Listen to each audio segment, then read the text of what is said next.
But MS-13 is particularly violent. They don't like shooting people because it's too quick. It's too fast. In a crowded Nashville nightclub, 18-year-old Maria was celebrating her birthday with friends. She had no idea that across the room, members of the world's most brutal street gang were watching. Within hours, she would be dead, not because of anything she did, but because she was in the wrong place when MS-13 decided to send a message. What you're about to hear are the real documented crimes of MS-13, a gang so violent that the FBI has designated them as a transnational terrorist organization. These aren't Hollywood dramatizations. These are court records, witness testimonies, and the horrifying reality of what happens when organized crime meets absolute brutality. MS-13, or Mara Salvatrucha, didn't start as the international criminal empire it is today. Born in the gang-infested streets of 1980s Los Angeles, it began as a group of Salvadoran refugees who had fled their country's brutal civil war. But what they created would become something far worse than what they left behind. Today, MS-13 operates across 3 countries, controls entire neighborhoods through fear, and has committed some of the most shocking crimes in modern American history. The gang's motto is simple: kill, rape, control. And as you'll see, they live by those words. In this video, we're going to examine the most disturbing cases that have been prosecuted in federal court, revealing the true scope of MS-13's cruelty. But first, you need to understand how a group of war refugees became America's most feared criminal organization. The story begins in the barrios of East Los Angeles in the 1980s. Central American refugees, many of them teenagers who had witnessed unimaginable violence during their country's civil wars, found themselves in a new kind of battlefield. Mexican gangs controlled the streets, and these newcomers were seen as outsiders. The Salvadoran youth formed their own group for protection, calling themselves Mara Salvatrucha Stoners. Mara meaning gang, Salva for El Salvador, and Trucha meaning clever or sharp. They were different from other gangs. These weren't kids fighting over territory or drug corners. These were young men who had seen their families murdered, their villages burned, their childhood destroyed by war. That trauma would shape everything about MS-13's culture. Mara Salvatrucha, or MS-13, is one of the most violent and dangerous gangs in the world. Violence wasn't just a tool. It was a language they spoke fluently. When they were imprisoned alongside Mexican mafia members in the 1990s, they learned organization and discipline. They added 13 to their name, representing the letter M for Mexican mafia, and transformed from a loose collection of refugees into a structured criminal enterprise. But the US government's response would turn a local problem into an international nightmare. In the mid-1990s, immigration authorities began mass deportations of gang members back to Central America. Countries like El Salvador, Honduras, and Guatemala, already devastated by war and poverty, suddenly found themselves flooded with hardened criminals who had learned their trade in American prisons. It was like exporting a virus. MS-13 spread rapidly through Central America, recruiting new members from the millions of young people with no education, no jobs, and no hope. Within a decade, what started as a Los Angeles street gang had become a transnational criminal organization with tens of thousands of members. To understand the true brutality of MS-13, we need to examine one of the most comprehensive cases ever prosecuted against the gang. Between 2016 and 2017, MS-13 members in Nashville, Tennessee, embarked on a killing spree that would shock even seasoned law enforcement officers. The case involved 18 gang members who were ultimately sentenced to a combined 730 years in prison, plus 2 life sentences. But the numbers don't tell the real story. The real story is in the details. Details so disturbing that they reveal the depths of human cruelty. Let's return to Maria, the 18-year-old celebrating her birthday. On July 31st, 2016, she was at a South Nashville nightclub with her older brother and friends. Across the room, MS-13 member Jose Pineda Caceres spotted her brother and decided he looked like a rival gang member. That was enough for a death sentence. When Maria's brother left the club with his friends and sister, Pineda Caceres, and another MS-13 member followed them onto Interstate 24.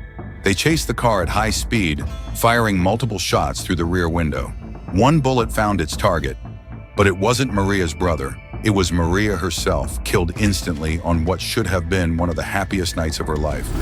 Pineda Caceres fled to El Salvador after the murder, but when he returned to the United States in 2017, federal agents were waiting. He was sentenced to over 52 years in federal prison, but Maria's family received a life sentence of grief. Just months later, in January 2017, MS13 members Jorge Flores and Kevin Tidwell were shopping at a Walmart in Antioch when they spotted another young man they believed was responsible for killing an MS13 member. What happened next shows how MS13 turns public spaces into hunting grounds. The gang members followed their target as he left the store with his girlfriend and her young children. They chased the family's car through residential neighborhoods, cornering them at an intersection. With children screaming in the back seat, the MS13 members opened fire, striking their target multiple times. The man survived, but the children were traumatized for life. Perhaps the most chilling case occurred on April 2nd, 2017. MS13 members were inside a South Nashville nightclub when they spotted two men they believed were rival gang members. Instead of confronting them inside, they made a phone call to associates waiting outside. Those associates retrieved an AK-47 assault rifle and waited in the parking lot. When the two victims left the club, they were gunned down in a hail of automatic weapons fire. Both men died instantly, their bodies riddled with bullets as other clubgoers ran for their lives. MS13 gang member is sentenced to life in prison for his involvement in the murder of 14-year-old Ariana Funes-Diaz. But MS13's cruelty extends beyond quick executions. On July 25th, 2017, gang member Gerson Serrano Ramirez decided that a local man was cooperating with police because he had complained about MS13's drug activities disrupting a nightclub. What followed was hours of systematic torture that reads like something from a horror movie.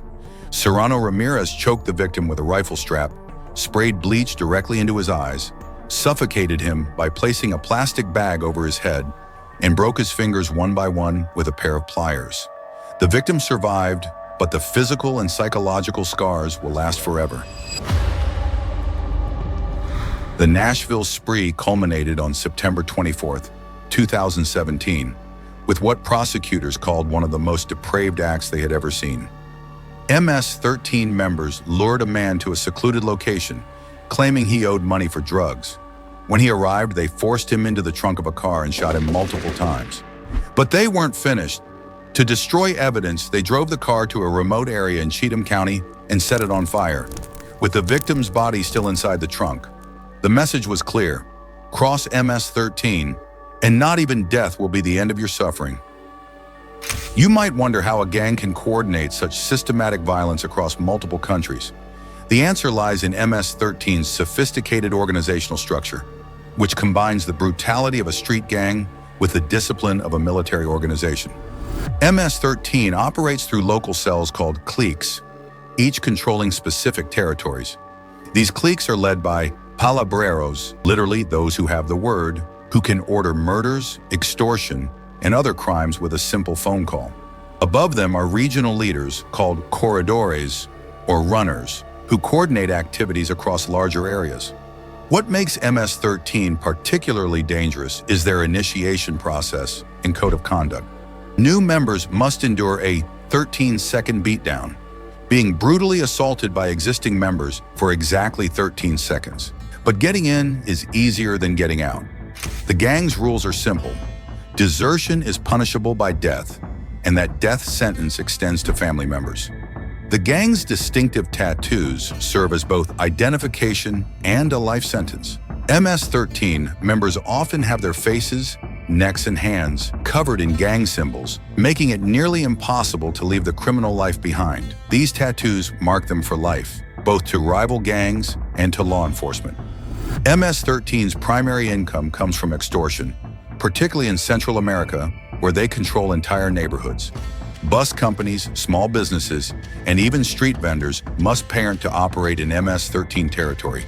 Those who refuse face violence, kidnapping, or death. In some areas of El Salvador and Honduras, MS-13 collects more money from local businesses than the government does in taxes. The international scope of MS-13's crimes has forced unprecedented cooperation between law enforcement agencies. In 2012, the United States officially designated MS-13 as a transnational criminal organization, putting them in the same category as international terrorist groups. This designation unlocked new tools for prosecutors, including terrorism charges that carry life sentences. In March 2025, high-ranking MS-13 leader Francisco Javier Roman Bardales was arraigned on terrorism charges after being captured in Mexico. Roman Bardales had been on the FBI's 10 most wanted list and was accused of directing the gang's activities across multiple countries. But perhaps the most dramatic response has come from El Salvador itself.